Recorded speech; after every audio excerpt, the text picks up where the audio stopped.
Hi, Chef Anthony here at Don's Appliances, your local independent retailer with 11 locations to serve you through the tri-state area. Today we're featuring our Farm to Chef to Table series, an exciting series showing you how to milk the goats, how to go in the fields, how to pick the crops. We are getting down and dirty with some great farmers. But the best part is, I'm taking it all back with me and I'm showing you how to cook all these amazing products on your appliances. So tune in and I hope you enjoy the series. Hey guys, Chef Anthony here at Don's Appliances. I got my boots on, I'm ready to get involved. Can't see, am I doing all right? Tell me all the fantastic products. I keep looking around, I see cooler and cooler stuff. I can't wait to see what magic we're gonna make with this amazing milk here. They have a ton of great recipes, they have a ton of great stories here. We're gonna get it all.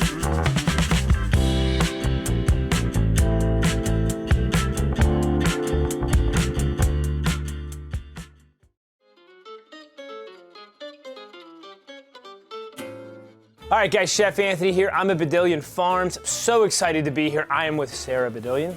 Graciously enough, had me over here. We are in, I called it the Honey Hut, but this is the retail store. Tell me all the fantastic products. I keep looking around, I see cooler and cooler stuff. I mean, tell me all the highlights. Yeah, we have probably 9 or 10 different varietals of honey right now. Some really great local honeys that come from our local flora. Honestly, I'm really proud of our local area because it does produce so many unique and delicious honeys just in our local area. You would be surprised. We have basswood honey, we have black locust honey, we have knotweed honey, goldenrod honey, and they all taste unique. They're all different colors, different flavors, so it's really cool. So how is the customer experience, you know, that they can buy local, but they can get all the products? I mean, your clientele, I mean, how are they in that, you know, what do they rock? What's cool is they can come into the shop and they can come and see the honeys, they can come taste the honeys, they can come see bees. We have actual bees living in an observation hive here. So all right, Sarah, man, I talked about all the products. I mean, you walked me through it all. Can we see some bees? Can we get our, you know, hands dirty? Yeah, let's go take a look at where we extract honey and do all the things that we do. All right, Mark, check it out. Tell me what we are, where we're at, what we're doing. Okay, well, we're in the wood shop where we build all the equipment for the hives. So, you know, we build frames, we build boxes. So you're a home builder, you know what I mean? Yeah, we just build. We build a lot. You know? A lot. Beekeeping is a lot of boxes. You got, you know, cheap labor over here, so. Right. Well, I mean, you know, this, Show me what's going on. I can show you that. So Yeah. it's pretty simple. I mean, everything pretty self-explanatory, really. It's just. I don't know, there's no numbers on this. I usually go A to A, B to B. And I just put that in there like that. And turn this around. We'll go this way first, I guess. Yeah. It's like IKEA furniture, man, you know what I mean? Okay, that's pretty much together. And then you get a staple gun. We got somewhere here, and you staple these all together. And that, you know, that is basically complete. And then we would take this outside to the wax melting pot, and we would dip this in paraffin, beeswax, and pine rosin for 10 minutes at 250 degrees Fahrenheit, and that would seal the wood. But that's a frame. That all goes together like so. And then you put your foundation in there, and it goes like that. How many of them can go in one of these? 10. 10, you can Yeah, fit 10. you can fit 10 in there. And that's where the bees live. That's their home, you know. So, 10 townhouses right here. You know Right, what I mean? right in a row. Yep. Yeah, I love it. Yep. That's perfect, man. That's amazing.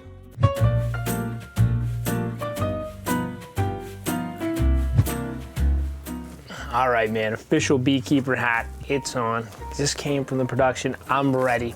Best part of my job right now, tasting some honey. Let's go first. Oh, check this out. This is the knotweed, one of my favorites. That's excellent. Smooth, great honey. These guys do it really well, the local crew. I'm gonna go for the next one. Honey raw, nice raw, goldenrod. Check out the color on that, gang. So much different than the other one. Smooth, creamy, unbelievable. Honey. can do this all day. Black Locust, check this out. Another little different hue on this. Look how clear that is.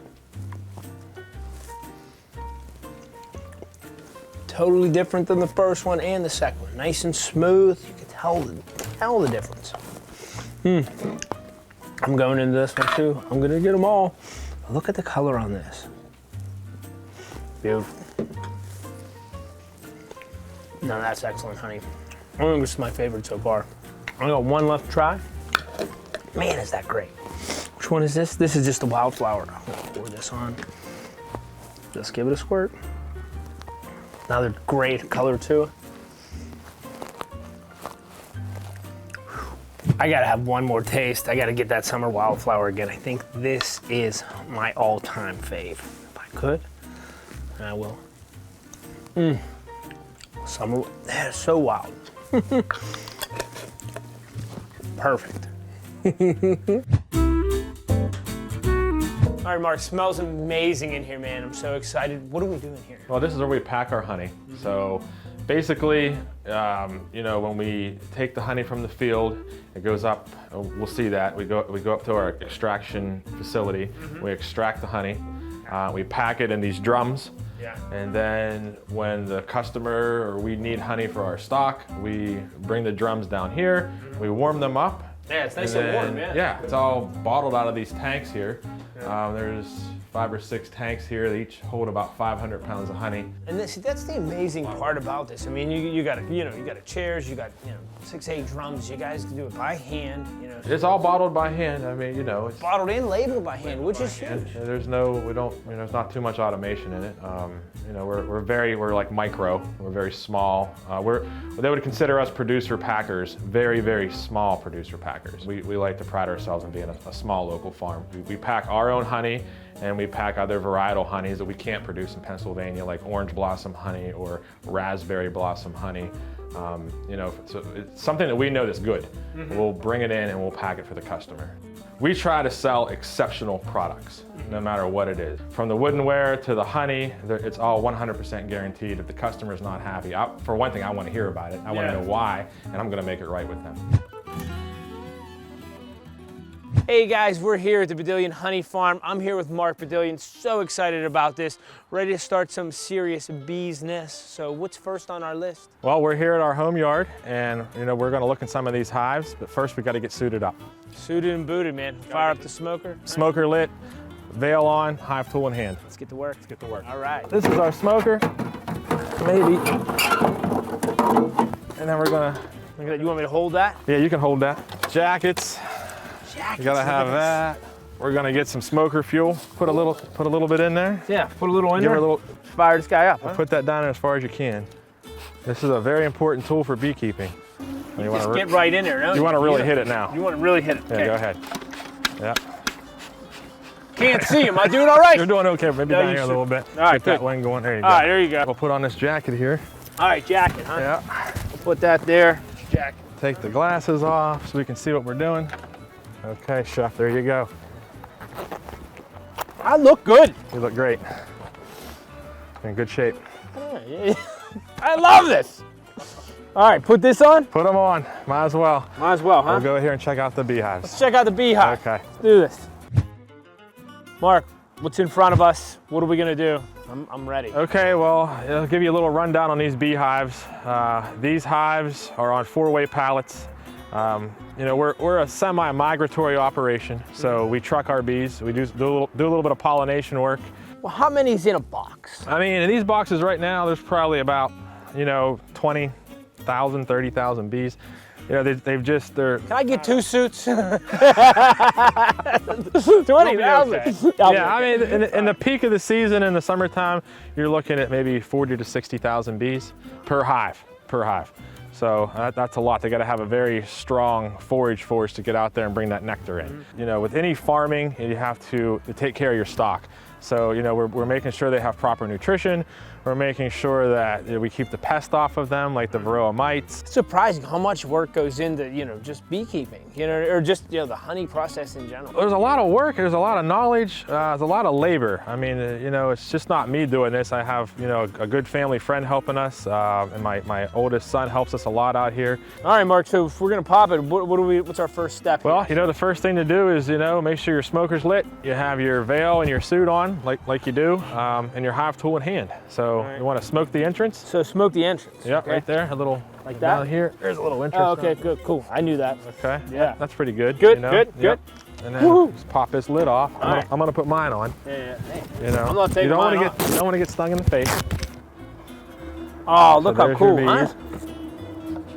A little smoke on the top. Yeah. So. What's this first guy you're pulling out? Well, right this here? is a feeder. So if we have to feed the bees, we feed them with this. But in the summertime, when the bees aren't on a crop of honey, sometimes we have to feed them to keep them alive. Okay. So boy, it's cool. They just come right to your face, and you can't get them. we'll give a little bit more smoke. We'll see where they're at. That's all here. right. I'm not scared. So these. All right. This is their winter food. So Okay. That's all honey. That's all honeycombs. So they'll be feeding off this through the winter. And there's some really big honeycombs in here. Like that's you could feel enormous, that, man. Look at that. You Look, know? they're right on there too. Yeah, so that's all Look full at of all honey. these bees right here. So Look at that. That's sweet. set it down like that. You can that's all honey in there. Wow. That's all honey, and that's their food. That's what they eat. That's what we leave behind for the bees to eat. There's a nice basketball or bigger size cluster down in there. Yeah, look at that right there. See how they're building. I would say that's almost a perfect beehive. That's exactly where I'd like to see them at this time of year. Yeah, man, I'll take your word for it. I think that's awesome. You got, there's 1, 2, 3, 4, 5, 6, 7 frames of bees right there, and it's 50 degrees, maybe a little bit warmer. Yeah. And they're clustered up real nice. I can pop this top box off. Man, that's cool. And you can kind of. I'll stay by the smoke. It looks safe. Yeah. Hopefully that's a frame right there. And that's your box right there. Unbelievable, man, huh? So that's the cluster of bees right there, and that's exactly what you want. Yeah, man, is that cool? Or They is go that all cool? the way down to the floor. Now I won't go into that box because I don't want to be pulling anything out. Yeah. They're kind of huddled together there doing their thing. So Yeah. Man, is that cool? but that's where they're at. So every box should look like that. Mark, what's next? What are you gonna give? Well, we could, we'll walk you through it. We could kind of show you how we, extract the honey. We've been around the farm a little bit. I showed you, the woodworking. We showed you the shop. We showed you the extraction, or showed you the bees. Now we can show you the extraction facility. And, my son Sam could help you with that. All right, so hand me one of them and I'll go see Sam. Sam, where are we? We're in the extraction room. Extraction room sounds fantastic. Sam is the son. He's second generation, bee master, beekeeper, keeper. What do you got going on? Tell me what happens in the extraction room. Here we extract the honey. So we take frames that look like this, and we run them through the uncapper over there, and it takes the wax cappings off, and then we take the frames and we put them into the extractor, and the extractor spins the frames around really fast and takes the honey out, and the honey flows down into the bottom through a hole down into a sump over there, where we then pump it into drums. In a machine like this, how many frames do we hold in here? This one holds about 108, and then this one holds 48. All right, guys, wrapping it up here at Bedillion Farm. I just want to thank Mark and his whole crew for giving me the lay of the land and showing me how to be a real beekeeper. So I love this suit. I'm going to take it with me. I'm going to take this smoker with me, but the most important factor is I'm bringing back the honey, okay? I'm going to take it in our shop. I'm going to make a couple of amazing, great recipes with it. So gang, tune in because there's more great business to be had. Woohoo! All right, guys, fresh out of the hive from Bedillion Farms. Just want to thank Mark and his whole family for the amazing tour and the bee suit and the smoker. I thoroughly enjoyed that. But gang, we're gonna make some baklava today. We're gonna take 2 of Mark's recommendations from the farm. We're gonna use the Japanese knotwood and we're gonna use the goldenrod honey in this recipe. So let's get to work, all right? First off, we're gonna take our sheets of phyllo right here. I have about a half a cup of melted butter, clarified butter. So what we're gonna do is we're gonna start by layering our phyllo down right at the bottom here, crew. Don't forget, you know, it's gonna be flaky, it's gonna be good. I got some butter. We're just gonna start layering these. We wanna do 10 sheets on the bottom, okay? That's my goal. All right, nice and easy. I take that and then I'm just gonna spread this left to right with my rubber spatula. It really works out a lot better than the brush because I don't use brushes anymore. The bristles come off, you know, things like that that might adhere to the product that we're making today. So let's rock and roll. Throw another layer down. Boom, boom, boom. A little bit more butter. If you don't like butter, this isn't the dish for you. But gang, the honey is the star of the show. They're local honey. I mean, just a great treat. Trying all the different honeys and really pairing it up back with the food is key, okay? So a couple more sheets here. Layer, layer, layer. Okay. Another butter. Perfect. Just like that. All right, to this mix, gang, we are gonna add, I have a half cup of chopped walnuts, half cup of chopped pecans, and we have some pistachios. We're gonna mix in cinnamon sugar, 1 cup of sugar, and then a 1/4 teaspoon of cinnamon. All right, we're gonna make this mixture nice and happy just like this. We're not doing traditional baklava, we're gonna add a little bit of baked brie to it. So I have 7 ounces of baked brie, we're just gonna feather that in, and it'll be ooey gooey and melty. So I love that, okay? Nice and easy. 2 more sheets, and then we're done here, okay? Work, work, work. A little bit more of this butter. Makes it better. Butter makes it all better, crew. Line it up left to right. Make sure you cover this nice and even. There's a little piece, we don't need that. All right, now we're gonna fold in some of our nut mixture. Just like that with the cinnamon sugar. Perfect. Guys, this looks and smells good already. I didn't even add the main ingredients. So for this, we're gonna add the goldenrod in while we're baking, and we're gonna finish with the knotwood on top, just because of the great color and the amberness. It's really gonna, you know, set this guy off. Just a nice drizzle. Perfect. Now we're gonna take our brie. We're just got it at room temperature. We're just gonna put, you know, chunks of this brie right in here, right down left to right. Probably get about 12 little chunks in here, because once it melts all the way through, it's gonna be a continuous piece, so it's a great idea here. Perfect. All right, get that last little bit in. Should have to clean his hands off. All right, now we're gonna go back into the business of phyllo dough, okay? To create our top. So make sure we push this down just a little bit. Excited already. Nice sheet right there. Press it down, press it down, press it down. Butter it out again. Rubber spatula it again. Layers of love right here. Just gonna throw a little cinnamon sugar on that one. 2 more layers now. Okay. Make sure we give it a nice press, just so we get it even, because once we bake it, guys, it might go left or right. You might have a little high spot. We don't want that. We want them all nice and even. Now would be a great time to preheat our oven, about 325 on true convection. Okay. Dun, dun, dun, dun.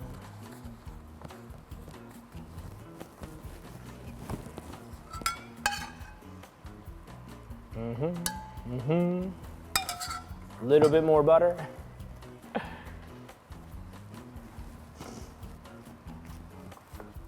Perfect. Nice little layer here. Butter it again.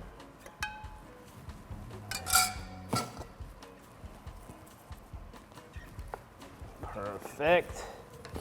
Last little guy coming in. We're gonna brush this last layer and we're gonna top it with our remaining nut mixture. Need a little bit more in that corner, chef. Perfect. All right. Sprinkle that all up top. Put this guy away. Now we want to get nice cuts on the diagonal, just like this, before we bake it, and all that good butter flavor can come right in. Probably about 1 inch on the diagonal. Now you can do straight left and right, but I like the diagonal pattern. Kind of looks a little more traditional, even though we're not going that traditional. Okay? Just like that. Perfect. And we're gonna drizzle a little bit of butter, more honey, just to get in between all the layers. Look at that. Nice. All right, guys, this is gonna go in your oven for about 30 minutes, okay? 325 on convection. So we'll head there now.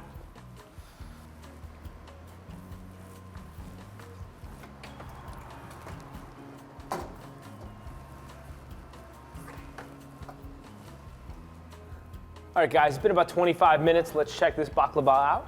Let's rock and roll. That's perfect. Golden brown.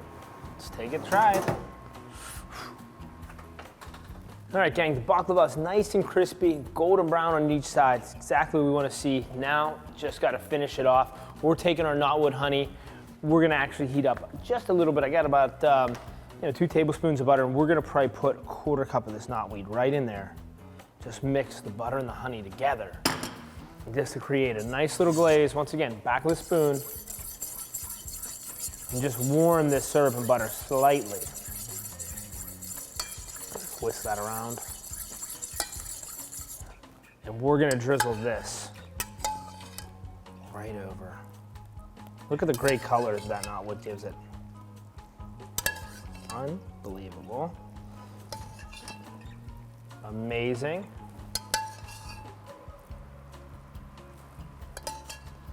Beautiful. All right, guys, we're gonna take one piece out here. We gotta try this. Oh, listen to that crunch. Pretty darn good. Look at that. Wow, guys, great little layers on there. I see the brie, great chunks. I'm gonna actually cut a nice piece. We gotta try this guy out. It's gonna be pretty darn hot. But I'm excited, I can't wait. It smells so good.